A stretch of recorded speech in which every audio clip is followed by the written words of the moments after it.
Points of Light é um conceito de construção de mundo em jogos de RPG, no qual nós temos um cenário tomado principalmente por vastas regiões mergulhadas em escuridão. Os pontos de civilização são esparsos, formados por pequenas cidades ou fortalezas que sobreviveram à queda de algum império já quase esquecido, e os mapas nunca estão completamente preenchidos. Em um cenário como esse, os jogadores precisam se aventurar em terras mortais se quiserem viajar ou alcançar seus objetivos. A primeira vez que eu ouvi falar desse conceito foi há mais de 10 anos atrás, em uma campanha de D&D 4ª edição, e foi um conceito que me marcou bastante. A ideia de poucas fagulhas de conforto e segurança em meio a um mar não só de escuridão ou perigo, mas sim de completo desconhecido, era muito dramática. Além de ser uma circunstância ideal para criar todo tipo de situação de mistério, quest, perigo, encontros, ele também acabou sendo um conceito bastante útil para que eu entendesse outros aspectos do nosso mundo. Essa ideia em si, ela herda o imaginário de uma idade das trevas, na qual a superstição e dogmas religiosos reinariam, enquanto que o domínio da razão seria pouco influente e a ciência como nós conhecemos sequer existiria. Mas e se eu te disser que essa ideia do Points of Light representa para mim o próprio conceito de ciência?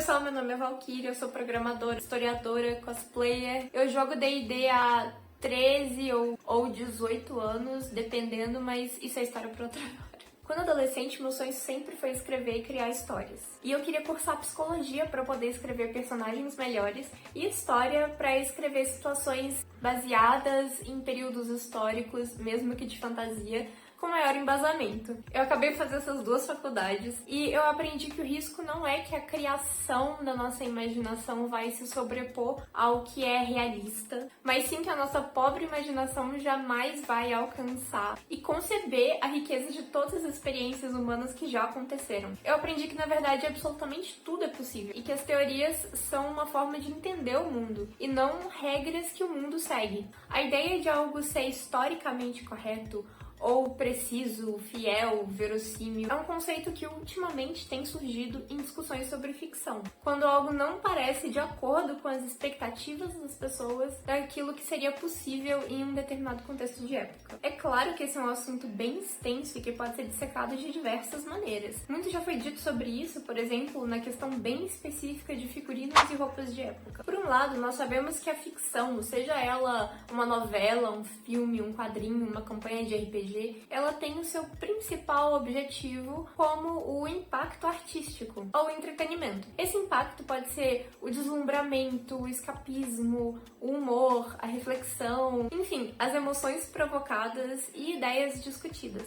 Ou só o lucro mesmo, porque nada existe num vácuo e as pesquisas de mercado e expectativas de investidores afetam muito as produções. Fato é que, mesmo quando uma obra se vende como próxima de uma verdade histórica, a principal razão de ser dela ainda é outra, superior a essa verdade histórica. E isso não é necessariamente ruim. Muitas vezes, a liberdade artística que obras de ficção tomam faz parte tanto da visão da direção de arte para atingir o seu objetivo final, quanto de licenças tomadas para que ela funcione sem que a sua função primária seja prejudicada. Por exemplo, no filme Marie Antoinette, de 2006, da diretora Sofia Coppola, por mais que o filme retrate com certa fidelidade os acontecimentos políticos principais, costumes, tecnologia e roupas da época, ela se destaca pela trilha sonora contemporânea. Esse contraste, claro, ele é intencional e está de acordo com a forma que a diretora escolheu para contar essa história. As músicas atuais aproximam a personagem do espectador, deixando o passado menos engessado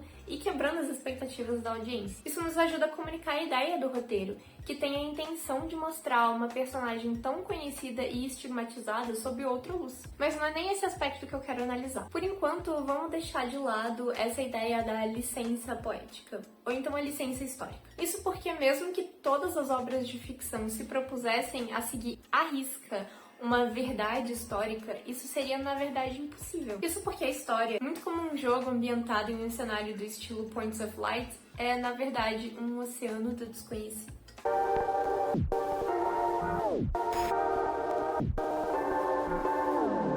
Nós não conhecemos a história. O Homo sapiens tem 300 mil anos de existência, dentre os quais só mais ou menos os últimos 3.500 foram cobertos por algum registro escrito um pouco mais sólido.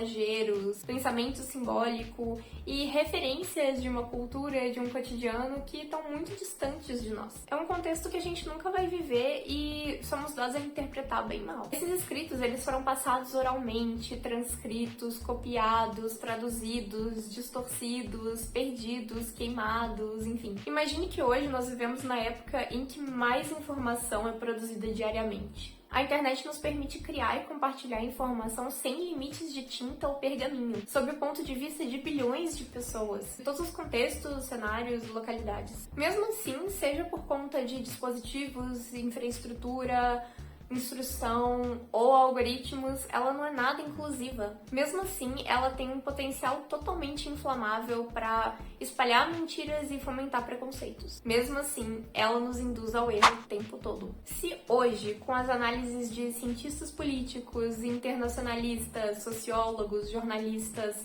a gente ainda tem dificuldade de entender eventos que estão acontecendo agora, imagina tentar compreender acontecimentos que tiveram lugar em épocas totalmente diferentes, em culturas totalmente distintas e com referências que nós nunca tivemos contato. Por exemplo, mais cedo nós comentamos sobre um imaginário de uma Idade das Trevas e muitas pessoas tendem a pensar que a Idade Média realmente foi isso.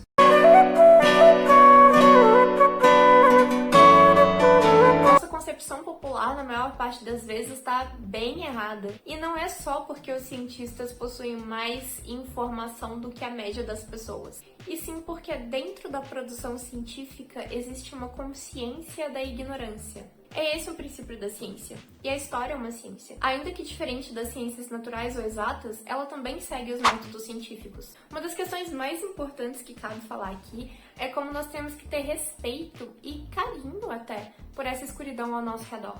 Ela é simplesmente a falta de consciência de tudo que existe. E muitas vezes a pior ignorância é não termos a ideia do quanto nós desconhecemos. E às vezes os próprios cientistas caem nessas armadilhas também.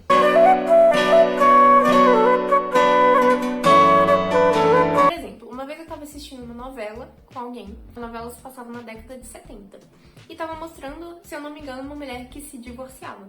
E a pessoa falou, tipo, nossa, até parece que naquela época uma mulher ia se divorciar. E a minha avó se divorciou na década de 70. Na mente daquela pessoa ali naquele momento, a novela estava retratando um cenário que era muito um stretch da imaginação, assim, uma coisa muito fora do provável. Só que é uma situação que realmente aconteceu. Não só com a minha avó, mas imagino com várias outras mulheres. Ou seja, acontecimentos históricos improváveis não deixam de acontecer só por serem improváveis. Ou pior ainda, eles não deixam de ter acontecido só por causa da forma como as pessoas do presente pensam que algo seria possível ou não.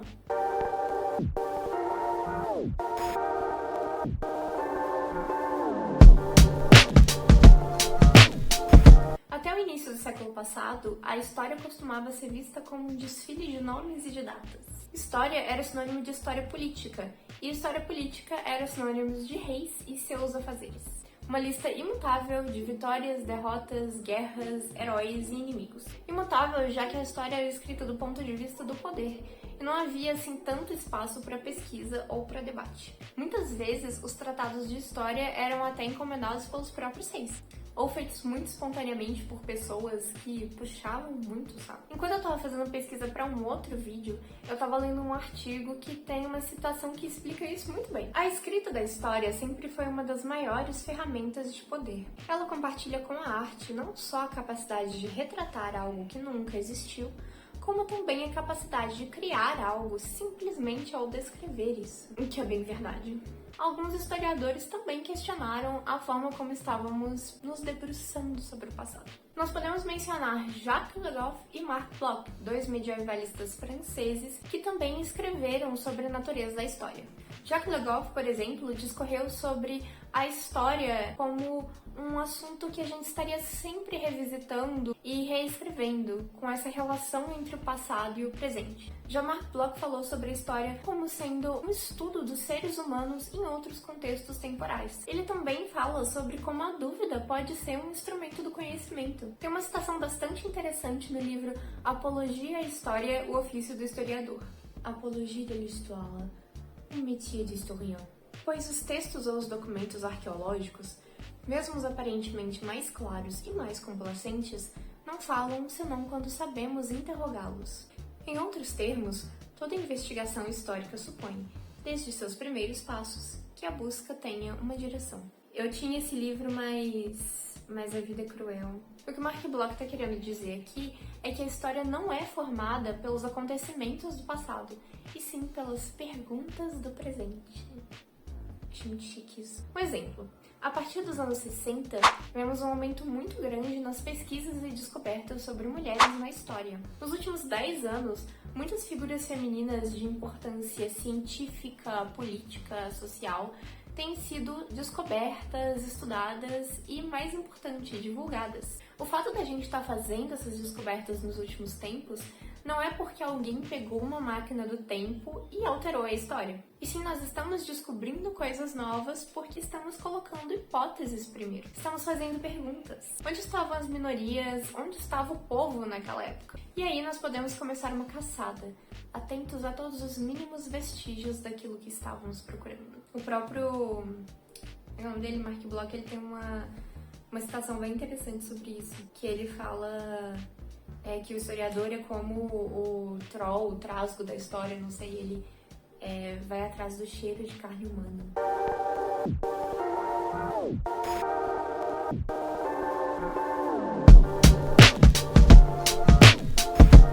Tá, mas e todos esses vestígios históricos e descobertas arqueológicas, eles não servem pra alguma coisa? Eles não provam alguma coisa? Assim como disse Mark Bloch, um documento é produto tanto do sujeito que o produziu, quanto de quem o interpreta, bem como seus respectivos contextos socioculturais. Então tudo isso significa que as fontes e evidências que temos são insuficientes para fazer afirmações. Então tudo que eu acho que eu sei sobre a história pode ser totalmente diferente do que realmente aconteceu. Sim. É tipo isso.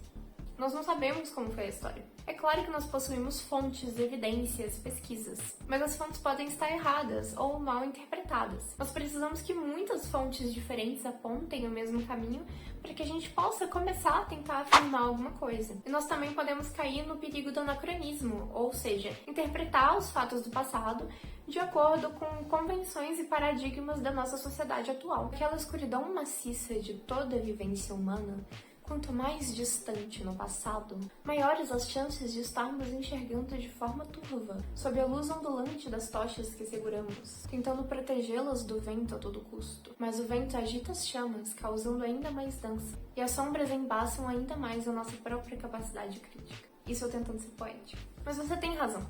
Ah, eu tenho? Mas você estava me convencendo. Não podemos levar esse princípio como uma licença para relativizar todo o conhecimento que nós temos. O relativismo absoluto, fora do método científico, pode levar a sofismas, falácias, fake news, manipulações, e são especialmente perigosos no momento político e social que nós estamos vivendo. Jogar fora todo o conhecimento só por ele não ser uma certeza absoluta seria destruir a própria importância da ciência, que busca criar para nós um substrato sólido que podemos usar para construir nossa vida, pessoal e social, com crítica, sim, mas com confiança. Por isso que as fontes e o estudo ainda são extremamente importantes. Quando você produz um artigo científico, você se baseia em pessoas que falaram antes, você é revisado pelos seus pares, você tem orientação de pessoas mais experientes que podem te ajudar a não cair nessas armadilhas. E assim nós vamos construindo esse quebra-cabeça do conhecimento. O que acontece é que, infelizmente, muitas vezes as reclamações sobre a validade histórica na ficção não são feitas com base nas descobertas arqueológicas ou artigos mais recentes.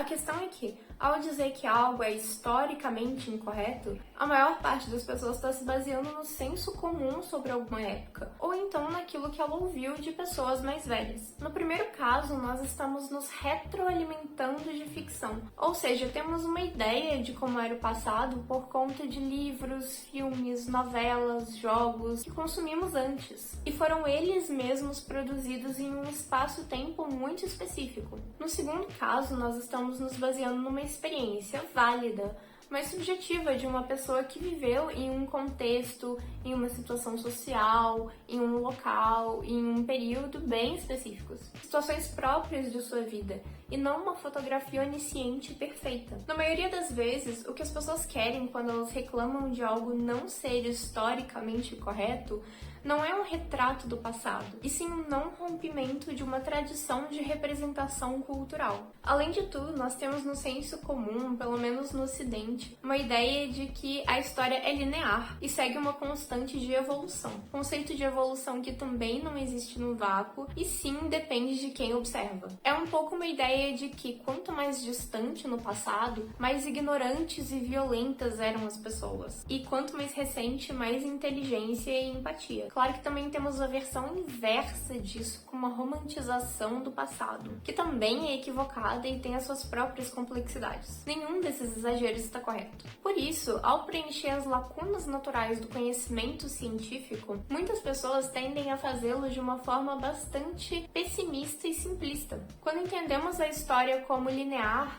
ou seja, se algo era ruim, ele só tende a ficar bom, ou se algo era bom, só tende a ficar ruim, nós perdemos a grandeza da experiência humana e assumimos muito sobre o passado. Quase todos os dias eu vejo notícias arqueológicas sobre descobertas que elucidam papéis da mulher muito importantes, seja na era medieval, na Idade do Ferro, do Bronze e até mesmo no Paleolítico, ou seja, na pré-história. As evidências mostram como elas tinham um papel muito grande em atividades hoje consideradas masculinas, como caça, comércio, atividades intelectuais e a guerra. Também temos evidência disso para diversas outras minorias. Nós sempre existimos, nem sempre como minorias, essa é uma outra questão. Se uma minoria é considerada uma minoria política hoje, não significa que ela sempre tenha sido. E mesmo nos momentos locais mais opressores, a resistência sempre existiu. Aliás, a pré-história como um todo era uma época em que a disparidade de gênero e de classe era drasticamente menor, sendo uma sociedade muito mais, entre aspas, igualitária, bem diferente do que nos fizeram acreditar, né? E é óbvio que a representação da pré-história na mídia, por mais errada que esteja, vai ter mais impacto na forma como as pessoas imaginam o passado do que notícias arqueológicas que não furam a própria bolha. Só porque em sociedades que deixaram mais registro foram mais influentes para a nossa sociedade hoje, como por exemplo a romana, ou épocas mais recentes, como a Idade Moderna e a Idade Contemporânea, a repressão de gênero foi maior, só para ficar no exemplo do gênero, nós tendemos a imaginar que ela é universal e exponencialmente pior à medida em que recuamos no passado, até atingir um estado de selvageria natural. E se como sociedade pensamos que algo é natural, é muito mais difícil acreditar que nós podemos lutar contra isso. É de propósito.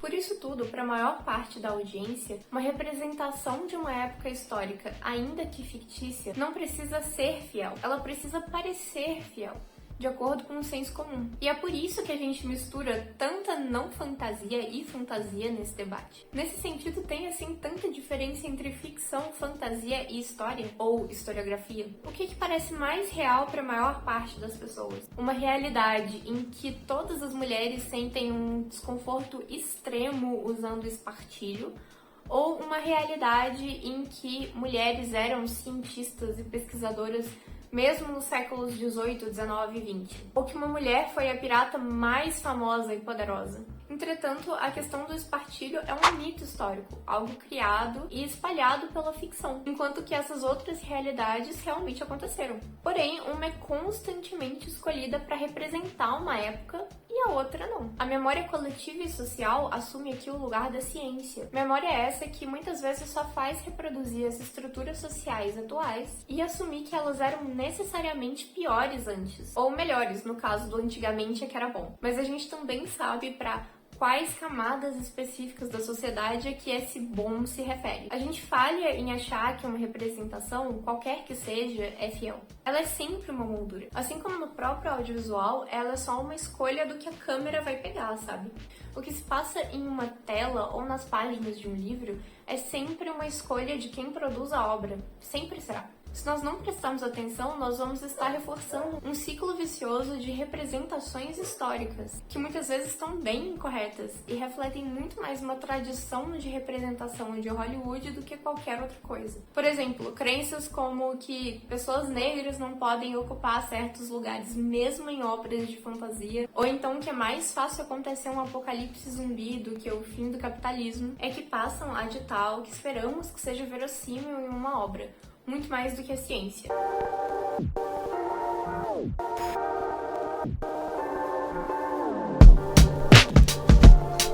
Mas peraí, agora você tá misturando tudo. A gente tava falando de história. Por que é que você continua dando exemplos de fantasia? Por dois motivos. Primeiro, já estabelecemos que a história é complicada.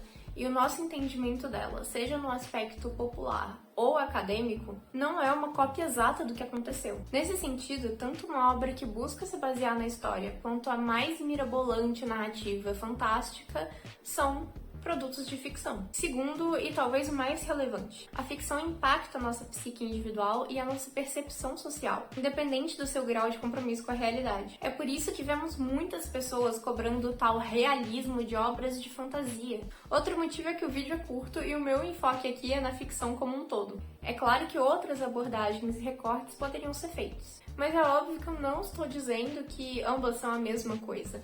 Há muitas obras que buscam retratar a história e o seu aspecto educativo é muito importante. E realmente não precisamos esperar que os gêneros de fantasia tenham as mesmas restrições. É por isso que temos que tomar muito cuidado com aquilo que é produzido, porque mesmo as histórias de fantasia se tornam reais quando atingem as emoções humanas. Também é importante deixar claro como que as críticas a uma representação histórica são válidas. Mesmo sendo ficção, é muito divertido usar essas obras como um ponto de partida para falar sobre a história, entender como nós estamos percebendo o nosso passado e também fomentar o aprendizado. Isso também irá depender, é claro, da proposta de uma obra.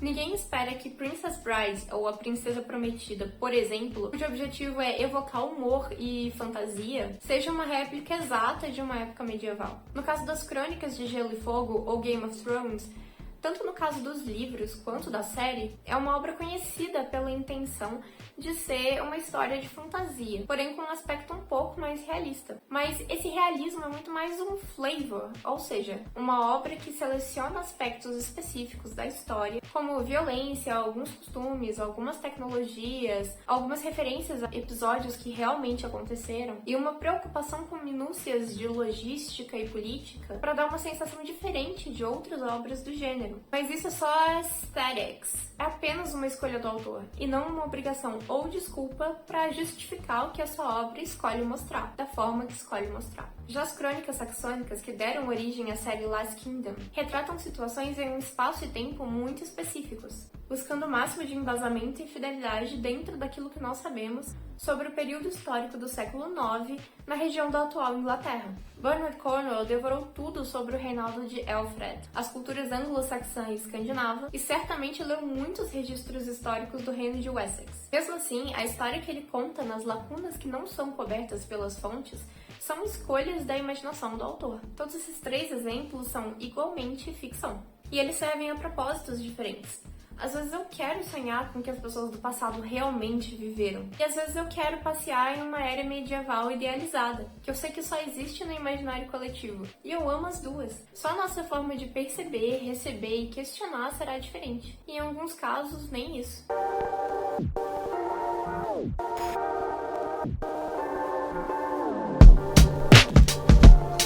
Quando eu falo da importância da ciência para entender o que seria o historicamente correto, eu não me refiro necessariamente às evidências, e sim ao reconhecer que não sabemos, e sim abrir o nosso coração para as possibilidades humanas infinitas, que a ficção, por sua vez, nos dá a desculpa e a possibilidade de nutrir. Quando assumimos o pior, ou quando preenchemos as lacunas com aquilo que é o padrão, nós estamos machucando a forma que enxergamos a nós mesmos, porque essa nossa autocompreensão parte muito da forma como nós entendemos as nossas origens e a nossa história. Mesmo não sendo essa a sua natureza principal e sem ter validade como ciência, uma obra de ficção é muito mais influente hoje para a forma como a nossa cultura pensa sobre si própria e a sua própria história do que qualquer artigo ou livro acadêmico, por ter um alcance muito maior. Dessa forma, a ficção não tem nenhuma obrigação mas toda a responsabilidade e potencialidade de divulgar conhecimento novo, resgatar sentimentos e ideias e fertilizar o terreno que podemos não só nos refletir, mas também construir novas formas de viver.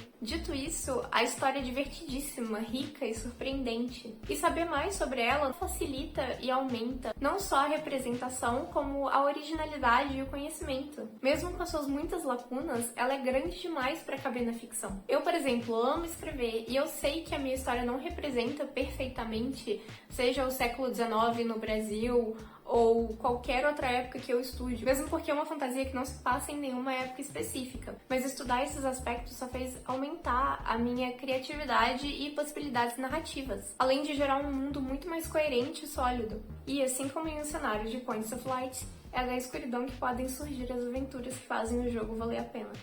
Isso tudo é uma questão que estava na minha cabeça há bastante tempo, mas para fundamentar a minha argumentação eu revisitei alguns livros, fiz uma pesquisa e eu menciono todas essas referências e links na descrição. Dúvidas, questionamentos e contribuições, desde que feitos com respeito, são extremamente bem-vindos. Se você gostou do conteúdo, deixa o like para nos ajudar a atingir mais pessoas e manda para os seus amigos que gostam dos mesmos assuntos. Se inscreva no canal, siga a Carruagem da Lua no Instagram e ative as notificações por lá e por aqui para sempre saber quando surgir um conteúdo novo. Agora me conta aqui nos comentários se você já tinha pensado sobre o fato do passado estar em constante mudança e se a validade histórica é algo que você repara nas obras que você consome ou produz. Muito obrigada pela companhia!